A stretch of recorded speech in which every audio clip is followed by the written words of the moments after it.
திரு உதயணன் அவர்களின் பாண்டிய முரசு பகுதி 3.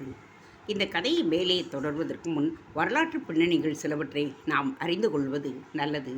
சிலப்பதிகாரம் கூறுகின்ற கண்ணகி தன் கணவனை இழந்த பின் அதற்கு பொறுப்பேற்க பாண்டிய மன்னன் ஆரியப்படை கடந்த நெடுஞ்செழியன் பதவியையும் உயிரையும் ஒருங்கே இழந்த பின் அவனது மகன் வெற்றிவேல் செழியன் பட்டம் மேற்கொள்கின்றான். ஆனால் சிறிது காலத்திலேயே அவன் மாண்டுவிட்ட காரணத்தால் அவனுடைய இளவரசனாக இருந்தவனும் இந்த கதையின் நாயகனும் சரித்திரத்தில் பெரும் புகழும் பெற்றவனுமான தலையாலங்கானத்து செருவென்ற நெடுஞ்செழியன் பாண்டிய நாட்டின் மன்னனாகின்றான். அவன் இளவரசனாக இருந்த காலத்திலேயே அவனுக்கு நண்பனாயும் அரசியல் விவகாரங்களில் ஆலோசகனாகவும் இருந்தவர்தான் பழையன். தற்கால கள்ளக்குறிச்சியை அடுத்த மலையடிவாரத்தில் இருந்த மோகூர் என்னும் ஊரில் பிறந்த காரணத்தால் அவர் மோகூர் பழையன் என்று அறியப்பட்டான். இவன் யார் என்பதில் வரலாற்றறிஞர்களிடம் கருத்து வேற்றுமையும் உண்டு. தமிழகம் பற்றிய வரலாற்றை எழுதத் தொடங்கிய இவர்களில் முதன்மையான திருவாளர் வி. கனகசபை பிள்ளை அவர்கள் தனது 1800 ஆண்டுகளுக்கும் முற்பட்ட தமிழகம் என்கின்ற நூலில் இவனை பற்றி கூறும் பொழுது, தென்னிந்தியாவின் மீது படையெடுத்து வந்த மங்கோலிய மரபினர்களின் மிக பழமையானவர் மாறன் என்று அழைக்கப்பட்டதாகவும், அந்த மரபின் தலைவன் பழமையானவர்களின் தலைவன் என்கின்ற முறையில் பழையன் என்று அழைக்கப்பட்டான் என்றும் கூறுகின்றார். பழையனை பற்றி சங்க நூல்களும் கூறுகின்றன. ஆனால் அதற்கு உரை எழுதியவர்களில் எவரும் பழையன் மங்கோலிய மரபினன் என்று எங்கும் குறிப்பிடவில்லை. அதே சமயம் இன்னார் என்று அறுதியிட்டு சொல்லவும் இல்லை. ஒரு விதத்தில் பழையனை பற்றிய உண்மை இன்னும் ஆராய்ச்சியிலேயே இருப்பதாக நாம் எடுத்துக்கொள்ள வேண்டும். இந்த கதையை பொறுத்தவரை கள்ளக்குறிச்சி மலையடிவார மோகூருக்கு உரியவன் என்கின்ற குறிப்பையே நாம் வைத்துக்கொள்வோம். இப்படி வரலாற்று ஆசிரியர்களுக்கு பிடிகொடுக்காத பழையன் கதை நடந்த காலத்தில் கூட பகைவர்களுக்கும் பிடிகொடுக்காதவனாகத்தான் இருந்தான். அவனது விவேகம் கலந்த துணிச்சலையும் வீர சாகசங்களையும் கண்டவர்கள் அவனை பிறவி வீரன் என்கின்றனர். சாகசங்களை புரியவே பிறந்தவன் என்று பேசிக்கொண்டனர். ஓரிருமுறை இவனால் நெடுஞ்செழியனுடைய போட்டிகளில் வென்றிருக்கின்றான். ஆதலால் அவனையும் நெடுஞ்செழியனைப் போலவே மக்கள் மதித்தார்கள். அன்றியும் அவனது நாட்டுப்பற்று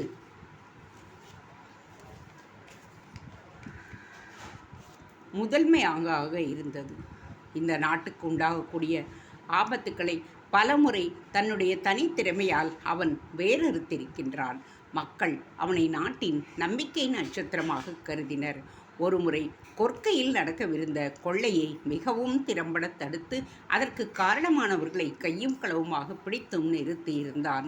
அதிலிருந்து அவனுடைய புகழ் சேர நாடுகளிலும் பரவியது. அவனிடம் மாற்று அரசர்கள் அச்சம் காட்டி நின்றனர். இந்த நிலையில்தான் திட்டமொன்றை தீட்டி அவனை சிறை செய்தான் யானைக்கண் சேய் மாந்தனான சேரல் இரும்பொறை. பாண்டியனுடைய நிலை. இனி சேரன் நிலையை பார்ப்போம். தொடக்கத்திலேயே சேரர் ஆட்சி முறை மூத்த தலைமுறை என்றும் இளைய தலைமுறை என்றும் 2 பிரிவுகளாக ஆரம்பித்து 2 மரபுகளாகவும் வளர்ந்தன. மகாபாரத போர் பாண்டவர் படைகளுக்கு சோறிட்டு ஆதரித்த காரணத்தினால் பெருஞ்சோற்றுதியன் என்று வழங்கப்பட்ட மன்னன் சேரன் மரபை ஸ்தாபித்தான். அவனுக்கு 2 புதல்வர்கள் இருந்தனர். மூத்தவன் சேரர் சரித்திரத்தில் இமயவரம்பன் என்று பிரசித்தி பெற்ற சேரலாதன் ஆவான். இளையவன் பெயர் பல்யானை செல்கெழுகுட்டுவன்.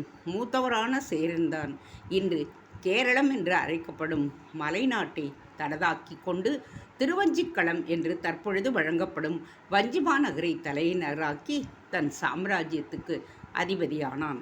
அவனது மரபு மூத்த தலைமுறை என்று சொல்லப்பட்டது. அவனது தலைமுறையில்தான் செங்குட்டுவன், இளங்கோவடிகள் போன்ற புகழ்பெற்றவர்கள் பின்னாளில் தோன்றினர். சேரலாதனின் தம்பியான பல்யானை செல்கெழுகுட்டுவன் தன் சகோதரனுடன் இணையாமல் தனி சாம்ராஜ்யத்தை அமைக்க விரும்பி சேர நாட்டிலிருந்து மலைப்பகுதிகளில் அலைந்து இன்றைக்கு பாலக்காடு என்று அழைக்கப்படும் பாலைக்காட்டு கடவாய் வழியாக ஊடுருவி யானைமலை என்னும் உம்பர்காட்டை தன் வசப்படுத்தி கொண்டான். இப்படி இளைய தலைமுறை மரபில் தனி அரசருக்கு அவன் வித்திட்ட பின் அவன் தாயாதி தம்பியான அந்துவன் சேரல் இரும்புரை உம்பர்காட்டை அடுத்த ஊர்களையெல்லாம் வென்று முடிவில் ஆண் பொருளை நதிக்கரையில் அமர்ந்திருந்த கருவூரையும் கைப்பற்றி அதை தலைநகராக்கி கொண்டு கொங்கு ராஜ்யத்தை ஸ்தாபித்தான். அந்த கருவூரில் வேண்மாடம் என்றும் அரண்மனையை கட்டி ஊரை பெருக்கினான். அவனது ராஜ்யம் தலைமுறை தலைமுறையாக வளர்ந்து வந்தது. அவனுக்கு பின் அவனுடைய மகன் செல்வக் கடுங்கோவாழி அதன் ஆட்சி புரிந்தான். அவனுக்கும் பின் புதல்வர்கள் தகடூர் இருந்த மாந்தரஞ்சேரல் இரும்புரையும் குட்டுவன் இரும்புரையும் நாட்டை ஆண்டனர். அவர்களுக்கும் பின்னர் தகடூர் இருந்த பெருஞ்சேரல் இரும்புரையின் மகனான யானைக்கண்சை கொங்கு நாட்டு மக்களின் மன்னனானான். மன்னன் ஆனபின் தன் தந்தையைப் போல புதிய நிலைப்பகுதிகளை எல்லாம் கவராமல் தனக்கிருந்த ஆட்சி பகுதியை தக்க வைத்துக் கொள்வதில் கவனம் செலுத்தினான். இதற்கிடையில் சோழ மன்னனின் நட்பை பெற்று அவன் திட்டத்தை ஆதரித்து அவன் தலைமையை ஏற்றுக்கொண்டு பாண்டிய மன்னனுடன் போர் தொடுக்க தீர்மானித்து அதற்கு முதல் சாதகமாக பாண்டியர் படைத்தலைவனான பழையனை சிறைப்படுத்தி கருவூரை அடுத்த மலைக்காட்டில் சந்தனக்கோட்டையில் அடைத்தான். இது கொங்கு சேரரின் நிலை. இனி சோழரின் நிலையை பார்ப்போம். ஓரளவிற்கு கணிசமான ஆதாரங்களுடன் நிரூபிக்கத்தகுந்த சோழர் வரலாறானது திருமாவளவன் என்னும் கரிகாலனுடன் தான் தொடங்குகின்றது. சங்க இலக்கியங்கள் இந்த மன்னனை பற்றி நிரம்ப உரைக்கின்றன. அவனுடன் வாழ்ந்த சமகாலத்து புலவர்கள் அவனை பற்றிய வரலாற்றை பாடியுள்ளனர். அவனுக்கு பின்னால் வந்த மன்னர்களும் கரிகாலனை குறிப்பிட்டு உள்ளனர். அவனுக்கு முன்னால் மனுநீதி சக்கரவர்த்தி என்னும் சிபி சக்கரவர்த்தி போன்றவர்களின் பெயர்கள் சோழர் மரபில் சொல்லப்பட்டிருந்தாலும் அவர்களை பற்றிய விவரங்கள் உறுதியான ஆதாரமின்றி பழங்கால புராண கதைகள் போலவே இருக்கின்றன. இப்படி வரலாறு ஒப்புக்கொள்ளும் தொடக்கமாக அல்லது ஒப்புக்கொள்ளும் வரலாற்றின் தொடக்கமாக உள்ள சோழ மரபின் பெருமன்னனான கரிகால் பெரு நிலப்பரப்பை ஆண்டான். அவன் இமயமலை வரை சென்று வென்றதாக ஆதாரங்கள் உள்ளன. ஆனால் அவனுக்கு பின் வந்த மன்னர்கள் கரிகாலனைப் போல பெரும் மன்னர்களாக திகழவில்லை. 9ஆம் நூற்றாண்டின் இறுதியில் தோன்றிய விஜயாலய சோழன்தான் கரிகாலனைப் போல் தனிப்பெரும் சோழ சாம்ராஜ்யம் உண்டாவதற்கு வித்திட்டான். இந்த இரு பெரும் மன்னர்களுக்கும் இடையிலிருந்த மன்னர்கள் பலர் நலங்கிள்ளி, நெடுங்கிள்ளி, கிள்ளிவளவன், ராஜசூயம் வேட்ட பெருநர் கிள்ளி, செஞ்ஞான், கோப்பெருஞ்சோழன் ஆகியோர் அவர்களில் சிலர். இவர்கள் காலத்தில் சோழ மண்டலம் ஒரு குடைக்கீழ் ஆளப்படும் பெருமண்டலமாக இல்லாமல் பல பிரிவுகளாக இருந்தது. ஒவ்வொரு பிரிவுக்கும் ஒவ்வொரு மன்னன் சொந்தம் கொண்டாடி ஆண்டு கொண்டிருந்தான். அந்த கால சிற்றரசர்கள் போல இந்த சோழ மன்னர்கள் சோழ மண்டலத்தை கூறிட்டு கொண்டு தனித்தனி சோழ நாடாக ஆண்டார்கள்.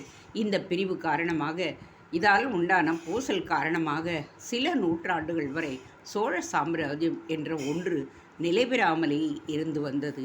மாறாக அந்த நூற்றாண்டுகளில் இத்தகைய பிரிவுகள் ஏற்படாத காரணத்தால் பாண்டியர்களும் சேரர்களும் தங்கள் மரபில் சென்று ஒட்டுமொத்தமான பேரரசுகளை ஸ்தாபித்து பெருமன்னர்களாக இருந்தார்கள். இந்த காரணத்தினால்தான் கரிகாலனுக்கு பின் பல நூற்றாண்டுகள் வரை சோழ மரபில் அவனைப் போல் பெரிய மன்னர்கள் யாரும் தோன்றவில்லை. சோழ மண்டலத்தின் பிரிவு காரணமாக புகாரும் உறையூரும் தஞ்சையும் தனித்தனி தலைநகரங்களாக ஆயின. அவற்றை ஆண்ட மன்னர்கள் புகார் சோழன், உறையூர் சோழன் என்றே அழைக்கப்பட்டார்கள். அப்படிப்பட்ட நிலையில் உறையூர் சோழனாக இந்த கதை நடந்த காலத்தில் ஆண்ட பெருநற்கிள்ளி அவன் ராஜசூயம் வேள்வி நடத்துவதற்காக தன்னை பேரரசனாக உயர்த்தி கொள்ள விரும்பி அதற்கு தனக்கு மிஞ்சிய மன்னனாக யாரும் இருக்கக்கூடாது என்ற விருப்பத்துடன் பாண்டியன் நெடுஞ்செழியனை முறியடிக்க கொங்கு சேரனை துணையாக கேட்டதும் அதற்கு சம்மதித்து கொங்கு சேர வேந்தன் யானைக்கண் சேய் அதற்கு முன்னெச்சரிக்கை நடவடிக்கையாக பாண்டிய மன்னனின் வலதுகரமும் பாண்டிய மண்டலத்தில் பெரும் தூணும் பாண்டியர் வளர்ச்சிக்கு ஆணிவேருமாக இருந்த படைத்தலைவன் பழையனை சிறை எடுத்திருந்தான். இனி நாம் கதைக்குள் செல்வோம். வஞ்சகமாக கவரப்பட்டு கருவூரை அடுத்த மலைக்காட்டு சந்தனக்கோட்டையில் சிறை வைக்கப்பட்டு தன்னிலைப்படுத்தப்பட்ட பழையன் தனக்கு ஏதோ பரீட்சை வைப்பதாக சேரமன்னன் சொல்லிவிட்டு சென்றதை பற்றி நீண்ட நேரமாக யோசித்த வண்ணமே அங்கு கோட்டையின் பள்ளி அறையில் இருந்த அழகிய மஞ்சத்தில் பட்டு பஞ்சனையில் படுத்திருந்தார். சிந்தனைகள் அடுக்கடுக்காக எழுந்த காரணத்தாலும் அவை கனமான சிந்தனைகளாக இருந்த காரணத்தாலும் பட்டு பஞ்சனை கூட அவனுக்கு சுகத்தையோ தூக்கத்தையோ அளிக்கவில்லை. ஏதோ ஒரு காரியம் செய்ய வேண்டும் போலவும் அதே சமயம் அதை எப்படி எப்பொழுது செய்ய வேண்டும் என்பது தெரியாமல் இருப்பது போலவும் இருந்தது அவனுக்கு. ஏதோ ஒன்று எங்கோ தொலைந்திருப்பது போல் ஒரு விதமான தவிப்பும் உண்டாகிவிட்டிருந்தது. அவற்றுக்கெல்லாம் விடை கிடைக்க வேண்டுமானால் முதலில் அவன் செய்ய வேண்டியது சிறையிலிருந்து தப்ப வேண்டியதுதான் என்று தோன்றவே அதற்கு வழிநடியிலும் சிறை கோட்டத்தை பார்வையிட புறப்பட்டான். அவனிடமிருந்த பள்ளியறைக்கு பின்னால் சந்தனக்கோட்டையின் பின்புறக் கட்டு இருந்தது. அது பலமான இரும்பு சுவற்றால் பாதுகாப்பு செய்யப்பட்டிருந்தது. அங்கு போய் நின்று வெளியே நோக்கினான் பழையன்.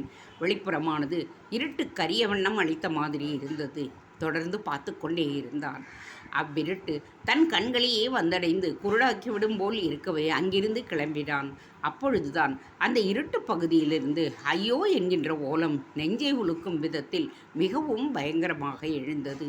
திரும்பி பார்த்தான் பழையன். கண்களுக்கு எதுவுமே புலப்படவில்லை. அதே சமயம் ஏதாவது வேண்டுமா என்ற குரல் ஒன்று திடீரென்று கேட்டது. குரலை அடுத்து பின்கட்டில் இருந்து கதவொன்று திறக்கப்பட்டு மனிதன் ஒருவன் வெளிப்பட்டான். பழையனுக்கு முன்னால் வந்து நின்று ஏவலால் போல் பணிவும் செய்தான். பழையன் அவனது பாவனைகளை ஆராயாமல் இப்போதே கேட்டதே ஒரு சத்தம், அது என்ன என்று கேட்டான். வழக்கமான சத்தம்தான் என்றான் பணியாள். யார் அப்படி வழக்கமாக கத்துவது? அவன் ஏன் கத்துகிறான் கேட்டான் பழையன்.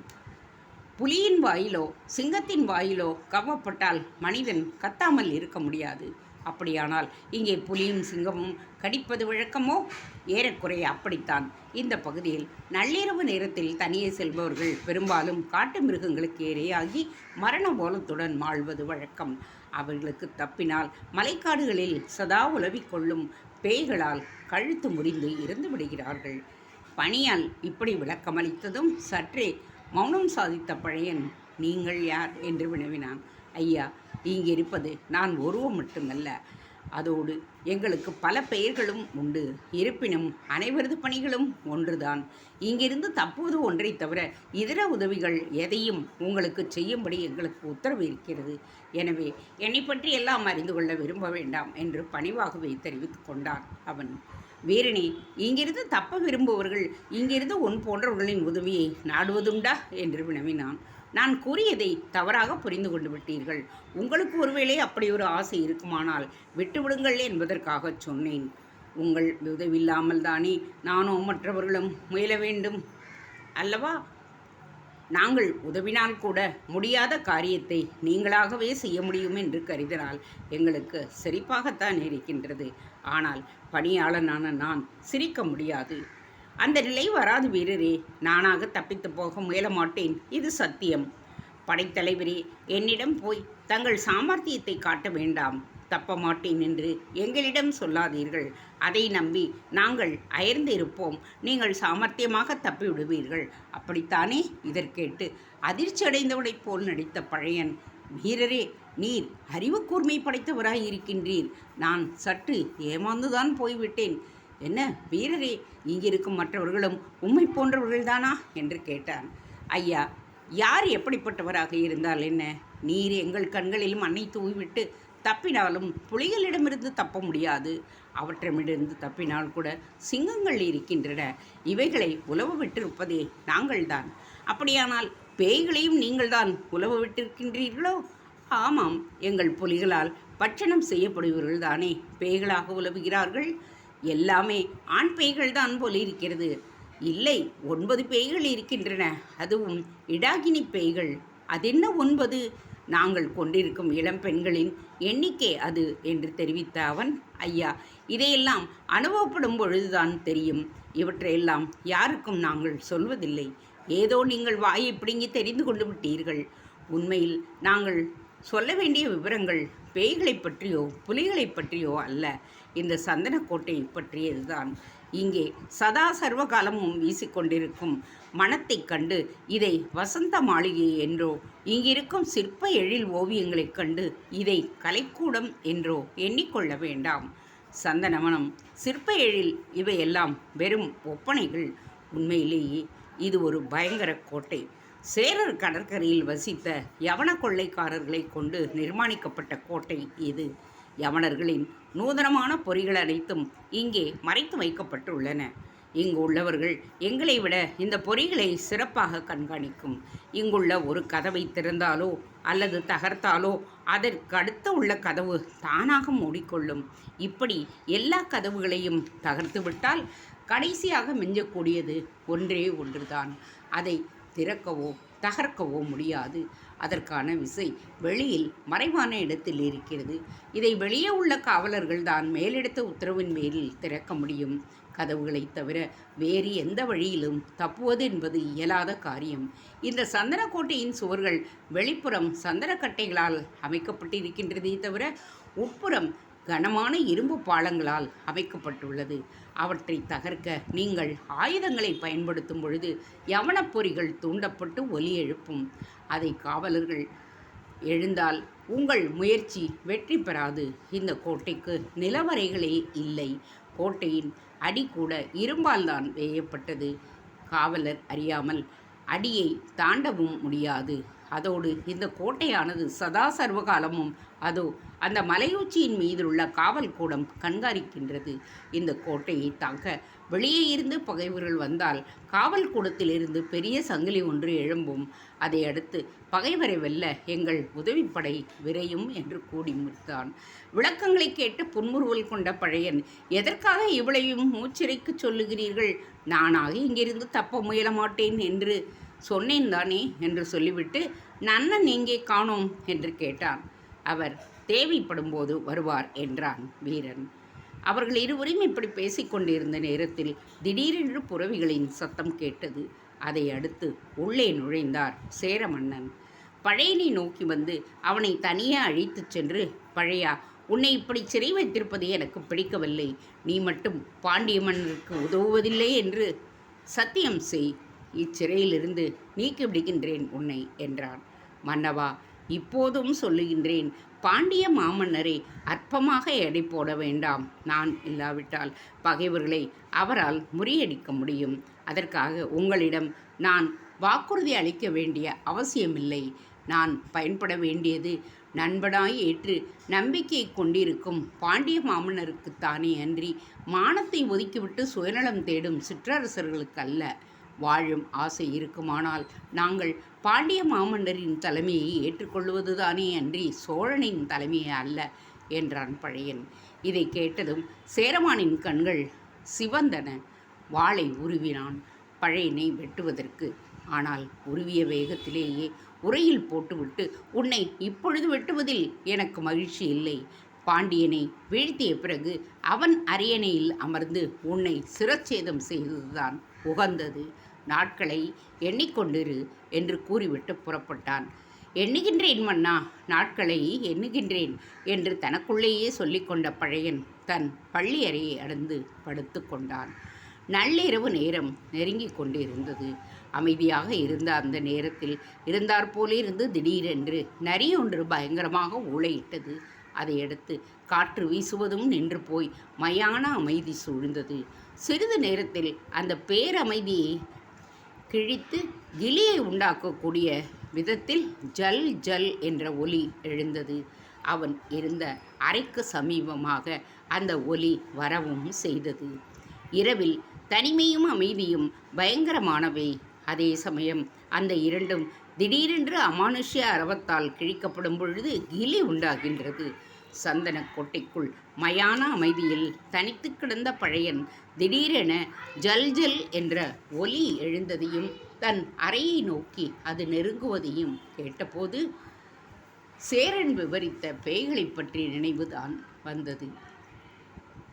போர்க்களங்கள் பலவற்றில் பலரது உயிர்களை காலனுக்கு அனுப்பி வைத்தவனும் வாழ்நாளில் பாதியை இரத்த ஆற்றிலும் பிணக்குவியலிலும் கழித்தவனுமான ஒற்றறியும் ஒற்று காட்டிலும் மலையிலும் தனிமையில் தெரிந்தவனுமான பழையனுக்கு சந்தனக்கோட்டையின் தனிமையோ இருளின் அமைதியோ அவனை அசைத்து விடவில்லை.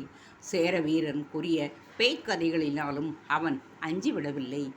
எங்கே ஆபத்து அதிகமோ அங்கே தன்னை ஈடுபடுத்திக் கொள்ளுவதும், எங்கே மர்மம் இருக்கிறதோ அதை உடைப்பதற்காக அங்கே சென்று செயல்படுவதுமே சிறு வயது முதலே அவனது பழக்கங்களாக அமைந்துவிட்ட காரணத்தால் தற்பொழுது எழுந்த ஒலியை சேர வீரன் சொல்லாத வேறு மர்மங்களும் உண்டு போலிருக்கிறது என்று எண்ணிக்கொண்டவனாக, சரி, அதையும் தான் தெரிந்து கொள்வோம் என்று முணுமுணுத்தபடியே எழுந்து அறையின் கதையை சாத்திவிட்டு வந்து பஞ்சனையில் படுத்து கொண்டான். ஜல் ஜல் ஒலி சட்டென்று நின்றது. அறைக்கதவு தற்பொழுது தட்டப்பட்டது. பேய் கதவையும் தட்டுமோ என்று கேட்டுக்கொண்ட அவன், சரி, அதுவே திறந்து கொண்டு வரட்டும் என்று படுத்து கொண்டே இருந்தான். போய் பேயானது கதவை மெல்ல திறந்து கரிய உருவமாக மெல்ல உள்ளே நுழைந்தது. பஞ்சனையை சற்று உற்று பார்த்து கதவை சாத்தி தாளிட்டது. அறையின் மூலையில் அணையக்கூடிய இருந்த விளக்கில் நெருங்கியது. திரியை தோண்டி தீபத்தை பெரிதாக்கிவிட்டு தீப ஒளியிலே நின்று முக்காட்டை நீக்கியது. கதவை தட்டிய போதே இல்லை, ஜல் ஜல் சத்தம் உண்டான சிறிது நேரத்திலேயே உள்ளே நுழையப் போவது யாரென உணர்ந்து கொண்ட பழையன் பொறுமையாக இருந்து உள்ளே நுழைந்த உருவத்தின் நடவடிக்கைகளை கவனித்து வந்தான். தற்பொழுது தீப ஒளியில் அப்சரஸ் போல் நின்று கொண்டிருந்த உருவத்தைக் கண்டு அகம் மலர்ந்தான். தீப ஒளியை ஒரு போர்வை போல் அமைய அந்த போர்வையின் கீழ்த்திரையால் பாதி மூடப்பட்ட பொற்சிலை போல் நின்றிருந்தாள் மேகலை. போர்க்கள நாயகனுக்கு அதன் பின் அர்த்தத்தை உணர்த்தி மேகலை தற்பொழுது அவனுக்கு அழகின் அர்த்தத்தை உணர்த்துவது போல் காட்சியளித்தாள். அழகுக்கு பொருள் செய்வதற்கு கவிதை இயற்றவோ காவியம் பாடவோ வேண்டாம், தன்னை காட்டினாலே போதும் என்று வாய்விட்டு சொல்லாமல் அதே சமயம் சொல்லாமல் உணர்த்திவிடும் பாவனையை சுமந்தவளாக அவள் நின்றிருந்தாள். கரிய போர்வை அவளது தலையின் பின்புறம் தொத்திக்கொண்டு முகம் முழுவதையும் வெளிப்படுத்தி இருந்த விதமானது கரிய வானத்தில் முழு நிலவு பளிச்சென காட்சி தருவது போல் இருந்தது. போர்வையால் விளக்கப்பட்டிருந்த நீண்ட கூந்தலின் மேற்புறம் சூடப்பட்ட பொற்சங்கிலியானது கருமேகத்தில் முளைத்த பொன் மின்னல் போல் காட்சி தந்தது. கண்கள் இரண்டும் பார்வையை பூமிக்கு செலுத்தி இருந்ததால் விழிகளின் முழு பரிமாணமும் புருவங்களின் விஸ்தாரமும் தெளிவாக தெரிந்தன. அவை இரண்டும் கண்களை மறைத்திருந்ததால் அக்கண்களை பார்க்க துடிக்கும் ஒரு ஏக்கத்தை உண்டாக்குவதாக இருந்தன. அந்த நிலை மூடிக்கிடந்த அதரங்களுக்கும் இருந்தது. பனித்துளிகளைப் போல் இருக்கக்கூடிய விரும்பத்தகுந்த அவளது பற்கள் மூடப்பட்டிருந்த இதழ்களுக்குள் மறைந்து கிடந்ததால் புதையலின் இருப்பிடம் எப்பொழுது புலப்படும் என்று காத்திருப்போரின் துடிப்பை ஏற்படுத்துகின்றன. பெண்ணொருத்தி வெளிப்படுத்தி காட்டும் அங்க அழகுகளை விட வெளிப்படுத்தாமல் மறைந்திருக்கும் அங்க அழகுகளுக்குத்தான் அதிக மோகம் இருக்கும். அந்த அழகுதானே ஆண்களை கவரக்கூடிய ஆயுதங்களாக அமைந்திருக்கும். அந்த ஆயுதங்கள் தான் ஆடவரை வீழ்த்தும் வலையின் கொக்கிகளாகவும் விளங்கி நிற்கும். மேகலையின் அழகுகள் பற்றி விவரிப்பதால் மேலே சொன்ன மாதிரி சொல்லிவிடுவதுதான் பொருத்தமானது. இப்படி அழகின் பூரணார்த்தமாக நின்ற மேகலை சந்தனக்கோட்டையில் புதிதாய் நிர்மாணிக்கப்பட்ட பொற்சிலை போலவும் தேர்ந்த கலைஞன் திறம்பட எழுதிய பொன் ஓவியத்தைப் போலவும் விளங்கி நின்றாள். அவளை நன்கு அறிந்தவனும் அவளது அழகுக்கு அங்கங்கள் மற்றும் அங்க அழகுகளாகியவற்றின் சிற்ப இயல்புகளை உணர்ந்தவனுமான பழையன் தற்பொழுது அவளை பார்த்த பொழுது புதியவளாக புத்தம் புதியதாக பார்ப்பவளைப் போலவே பார்த்தான். அப்படி பார்த்த பொழுது அவளது அழகு பற்றிய அவனிடம் உண்டான உணர்ச்சியும் புதியதாகத்தான் இருந்தது. அதோடு அந்த புத்துணர்வு சுக உணர்வாகவும் சொர்க்க உணர்வாகவும் இருந்ததால் கணிசமான நேரம் வரை பேசவும் முற்படாமல் செயலிலும் ஈடுபடாமல் கண்களை மட்டுமே இயங்கவிட்டு மௌனமாக இருந்தான். அவனது நிலை சொல்லி விளக்க முடியாத நிலையாக இருந்தது. ஆசைப்பட்ட ஒன்று கிடைத்த மாதிரியும் கிடைக்காத மாதிரியும் இருக்கும் மயக்கம் அது. எதிர்பார்த்த ஒன்று கிடைத்த மாதிரியும் கிடைக்காத மாதிரியாகவும் இருக்கும் ஏக்கம். செய்ய வேண்டியதை செய்த மாதிரியும் செய்யாத மாதிரியும் இருக்கும் துடிப்பு. சொல்ல வேண்டியதை சொன்ன மாதிரியும் சொல்லாத மாதிரியும் இருக்கும் விழிப்பு. அடைய வேண்டியதை அடைந்த மாதிரியும் அடையாத மாதிரியும் இருக்கும் அவதி. இப்படிப்பட்ட அவஸ்தையில் அவன் இருந்தான். சற்று நேரம் பொறுத்து மேகலை என்று மெல்ல அழைத்தான் பழையன். திடீரென இடியோசை எழுந்தால் உண்டாகும் சிலிர்ப்பை அடைந்து அசைந்து கண்களை உயர்த்தி அவளை பார்த்தாள் மேகலை. அந்த கண்களில் பெரும் ஆர்வமும் அச்சமும் மகிழ்ச்சியும் இருந்தன. அளவுக்கு அதிகமாக துடிக்க அக்கண்கள் ஏதேதோ பேசின. வா மேகலை, ஏன் அங்கேயே நிற்கிறாய்? நான் என்ன புதியவனா? கேட்டான் பழையவன். அவளது தலை குனிந்தது. ஆனால் ஒரு அடி கூட எடுத்து வைக்கவில்லை. பழையனையே எழுந்து போய் அவளை அழைத்து வந்து மஞ்சத்தில் அமர்த்தி, கற்றுக் கொடுத்தவளான நீயே கற்சிலை போல் நின்றுவிட்டால் என் போன்ற மாணவர்கள் என்னாவது மேகலை சொல் என்றான். அப்பொழுதும் அவள் பேசவில்லை. அவளது உடல் லேசாக நடுங்கியது. அதை கவனித்த பழையன், என்னாயிற்று உனக்கு? உடல் ஏன் நடுங்குகிறது என்று வினவினான். அச்சம் என்று ஒரே வார்த்தையை மெல்ல உச்சரித்தாள் மேகலை. அவளை தன்னோடு சேர்த்து அழுத்தி கொண்ட அவன், அச்சம் தரக்கூடிய சூழ்நிலைதான், ஆனால் நான் தான் இருக்கின்றேனே, பிறகுமா அச்சம் என்று கேட்டான். அவள் பதில் சொல்லவில்லை. ஆமாம், நீ எப்படி இங்கே வந்தாய்? தனியாகவா என்று அவனை கேட்டான். இல்லை, அவனும் கூட வந்தான். வாயில் வரை என்றான். யார் அவன்? சேர மன்னன். யார், இரும்புறையா? எங்கே அவன் இப்போது? தெரியாது. கோட்டை வாயில் வரை வந்தவன் திரும்பி போய்விட்டான். ஏதாவது சொன்னானா உன்னிடம்? சீக்கிரமாக போ, பரிசுக்காக படைத்தலைவன் காத்திருப்பான் என்றான். ஓஹோ, நீதான் அவன் சொன்ன பரிசா? சரி, நீ எங்கிருந்து வருகிறாய்? கருவூரில் இருந்துதான்.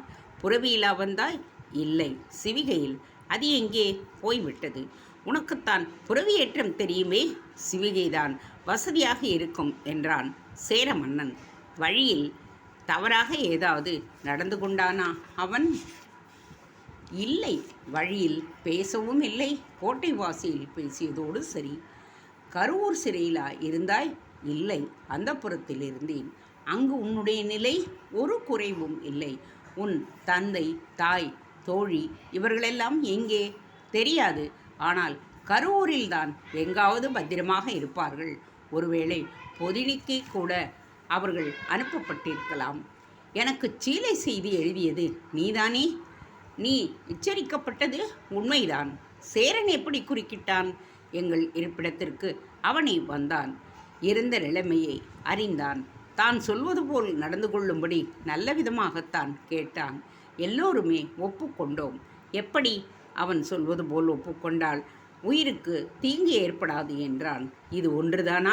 இல்லை, முக்கியமாக வேறொன்றை சொன்னான். என்ன அது? என்னை நீங்கள் இருக்கும் இடத்திற்கு அனுப்பி வைப்பதாக சொன்னான். பிறகு பழையனின் குடல் கடுமை புகுந்தது. நம் இருவரையும் மனம் செய்து வைப்பதாக சொன்னான்.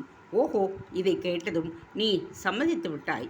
என்னை சிறை செய்வதற்கு உடந்தையாகிவிட்டாய் இல்லையா? உங்களை சிறை செய்யப் போவதாக அவன் சொல்லவில்லை. காரணத்தை அறியாமல் அவன் ஏற்பாடுகளை ஒத்துக்கொண்டாயா நீ? உங்களிடம் அனுப்பி வைப்பதாகச் சொன்னானே, அது போதாதா எனக்கு? அவன் ஏமாற்றியிருந்தால் நான் நம்பிவிட்டேன்.